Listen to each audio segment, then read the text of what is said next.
ஈரானை அமெரிக்கா தாக்கும் திட்டத்திற்கு அதிபர் டிரம்ப் ஒப்புதல் என தகவல்.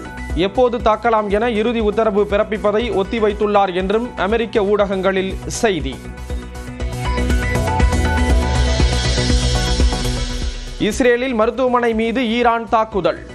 மருத்துவமனை சேதமடைந்த நிலையில் பலர் காயம்.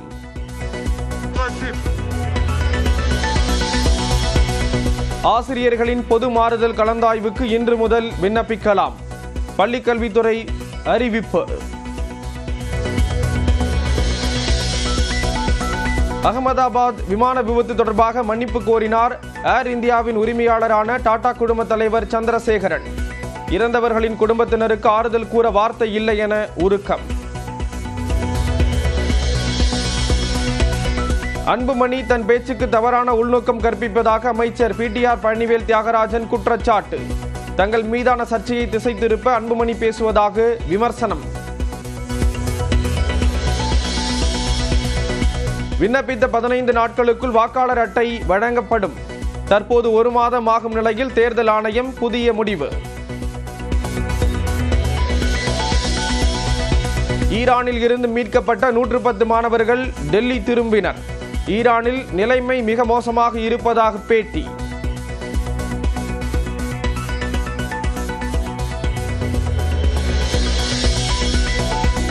விபத்துக்குள்ளான ஏர் இந்தியா விமானத்தின் கருப்பு பெட்டியை அமெரிக்காவிற்கு அனுப்ப திட்டம்.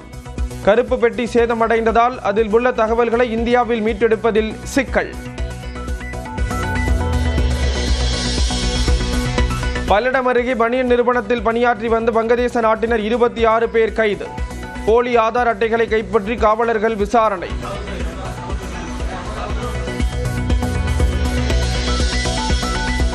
மதுரை மாவட்டம் சோழவந்தான் அருகே முதலை குளத்தில் மீன்பிடி திருவிழா.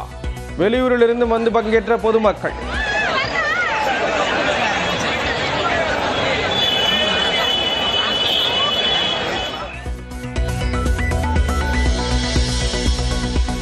ஜூலை 9ஆம் தேதி வேலை நிறுத்தத்தில் ஈடுபட டாஸ்மாக் பணியாளர்கள் சங்கம் முடிவு. நோட்டீஸ் வழங்கியுள்ளதாக நிர்வாகிகள் அறிவிப்பு. எடப்பாடி அருகே அரசு பள்ளியில் ஆசிரியரின் டிஃபன் பாக்ஸ்களை சுத்தம் செய்த மாணவிகள். தலைமை ஆசிரியர் பணியிட மாற்றம். பாக்ஸ் வித்தியாசமா இருக்கு. நீங்க 3 பேரும் சேர்ந்தா கழுவுவீங்களா? 4 பேர்.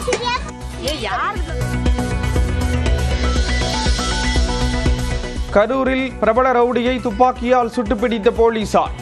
அறிவாளால் தாக்க முயன்றதால் துப்பாக்கி சூடு நடத்தியதாக காவல்துறை விளக்கம். உலகில் முதன்முறையாக அமெரிக்காவில் HIV-க்கான தடுப்பு மருந்து கண்டுபிடிப்பு. இந்திய ரூபாய் மதிப்பில் 2100 ரூபாயாக விலை நிர்ணயம்.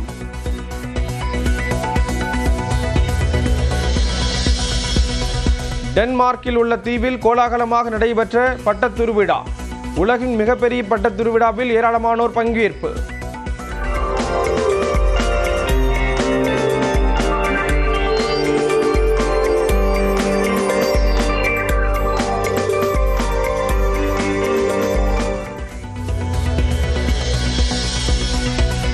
தங்கள் மீது தாக்குதல் நடத்தி இஸ்ரேல் பெரும் தவறு இழைத்து விட்டதாக ஈரான் உச்சபட்ச தலைவர் காமேனி பேச்சு.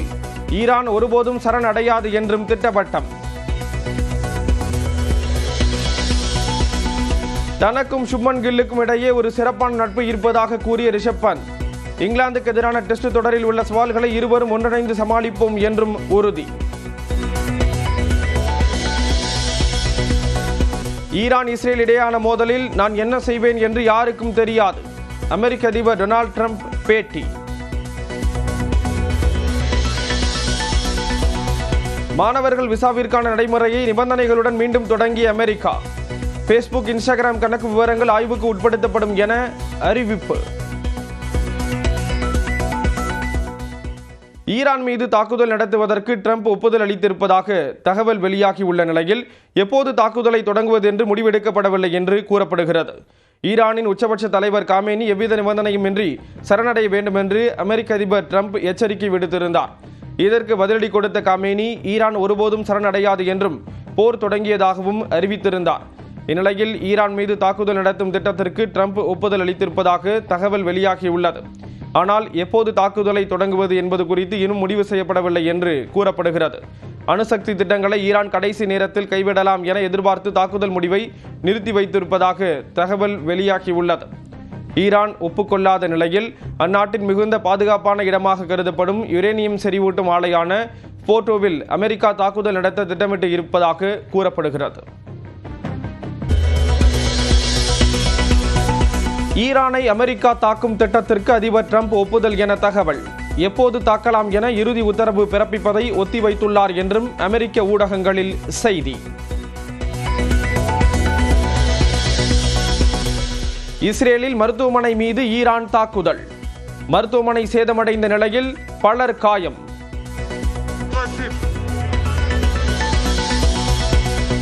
ஆசிரியர்களின் பொது மாறுதல் கலந்தாய்வுக்கு இன்று முதல் விண்ணப்பிக்கலாம்.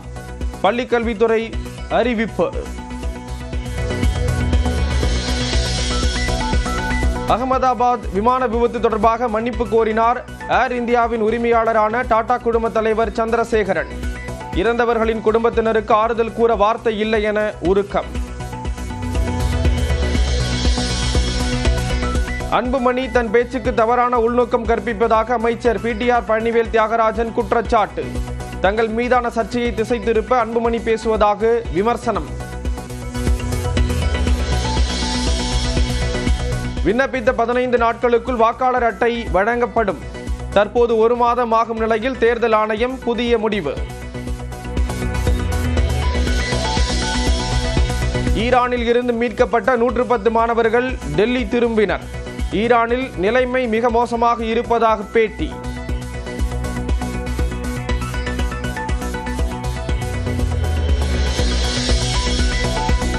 விபத்துக்குள்ளான ஏர் இந்தியா விமானத்தின் கருப்பு பெட்டியை அமெரிக்காவிற்கு அனுப்ப திட்டம். கருப்பு பெட்டி சேதமடைந்ததால் அதில் உள்ள தகவல்களை இந்தியாவில் மீட்டெடுப்பதில் சிக்கல். பல்லடம் அருகே பனியன் நிறுவனத்தில் பணியாற்றி வந்த வங்கதேச நாட்டினர் 26 பேர் கைது. போலி ஆதார் அட்டைகளை கைப்பற்றி காவலர்கள் விசாரணை.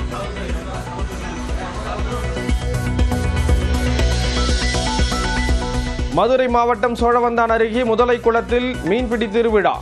வெளியூரிலிருந்து வந்து பங்கேற்ற பொதுமக்கள்.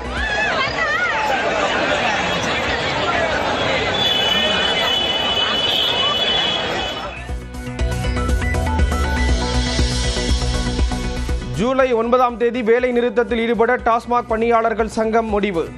நோட்டீஸ் வழங்கியுள்ளதாக நிர்வாகிகள் அறிவிப்பு. எடப்பாடி அருகே அரசு பள்ளியில் ஆசிரியரின் டிஃபன் பாக்ஸ்களை சுத்தம் செய்த மாணவிகள். தலைமை ஆசிரியர் பணியிட மாற்றம்.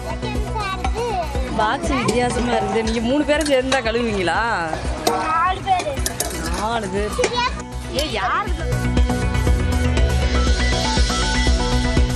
கரூரில் பிரபல ரவுடியை துப்பாக்கியால் சுட்டுப்பிடித்த போலீசார். அரிவாளால் தாக்க முயன்றதால் துப்பாக்கி சூடு நடத்தியதாக காவல்துறை விளக்கம். உலகில் முதன்முறையாக அமெரிக்காவில் HIV-க்கான தடுப்பு மருந்து கண்டுபிடிப்பு. இந்திய ரூபாய் மதிப்பில் 2100 ரூபாயாக விலை நிர்ணயம்.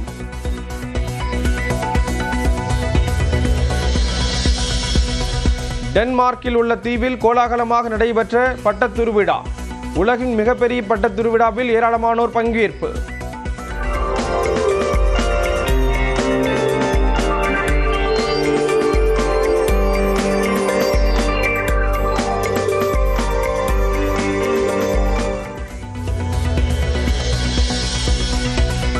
தங்கள் மீது தாக்குதல் நடத்தி இஸ்ரேல் பெரும் தவறு இழைத்து விட்டதாக ஈரான் உச்சபட்ச தலைவர் காமேனி பேச்சு. ஈரான் ஒருபோதும் சரணடையாது என்றும் திட்டவட்டம். தனக்கும் சுப்மன் கில்லுக்கும் இடையே ஒரு சிறப்பான நட்பு இருப்பதாக கூறிய ரிஷப் பந்த். இங்கிலாந்துக்கு எதிரான டெஸ்ட் தொடரில் உள்ள சவால்களை இருவரும் ஒன்றிணைந்து சமாளிப்போம் என்றும் உறுதி. ஈரான் இஸ்ரேல் இடையேயான மோதலில் நான் என்ன செய்வேன் என்று யாருக்கும் தெரியாது. அமெரிக்க அதிபர் டொனால்ட் ட்ரம்ப் பேட்டி. மாணவர்கள் விசாவிற்கான நடைமுறையை நிபந்தனைகளுடன் மீண்டும் தொடங்கிய அமெரிக்கா. ஃபேஸ்புக், இன்ஸ்டாகிராம் கணக்கு விவரங்கள் ஆய்வுக்கு உட்படுத்தப்படும் என அறிவிப்பு. ஈரான் மீது தாக்குதல் நடத்துவதற்கு ட்ரம்ப் ஒப்புதல் அளித்திருப்பதாக தகவல் வெளியாகியுள்ள நிலையில் எப்போது தாக்குதலை தொடங்குவது என்று முடிவெடுக்கப்படவில்லை என்று கூறப்படுகிறது. ஈரானின் உச்சபட்ச தலைவர் காமேனி எவ்வித நிபந்தனையுமின்றி சரணடைய வேண்டும் என்று அமெரிக்க அதிபர் ட்ரம்ப் எச்சரிக்கை விடுத்திருந்தார். இதற்கு பதிலடி கொடுத்த காமேனி ஈரான் ஒருபோதும் சரணடையாது என்றும் போர் தொடங்கியதாகவும் அறிவித்திருந்தார். இந்நிலையில் ஈரான் மீது தாக்குதல் நடத்தும் திட்டத்திற்கு ட்ரம்ப் ஒப்புதல் அளித்திருப்பதாக தகவல் வெளியாகியுள்ளது. ஆனால் எப்போது தாக்குதலை தொடங்குவது என்பது குறித்து இன்னும் முடிவு செய்யப்படவில்லை என்று கூறப்படுகிறது. அணுசக்தி திட்டங்களை ஈரான் கடைசி நேரத்தில் கைவிடலாம் என எதிர்பார்த்து தாக்குதல் முடிவை நிறுத்தி வைத்திருப்பதாக தகவல் வெளியாகியுள்ளது. ஈரான் ஒப்புக்கொள்ளாத நிலையில் அந்நாட்டின் மிகுந்த பாதுகாப்பான இடமாக கருதப்படும் யுரேனியம் செறிவூட்டும் ஆலையான போர்டோவில் அமெரிக்கா தாக்குதல் நடத்த திட்டமிட்டு இருப்பதாக கூறப்படுகிறது.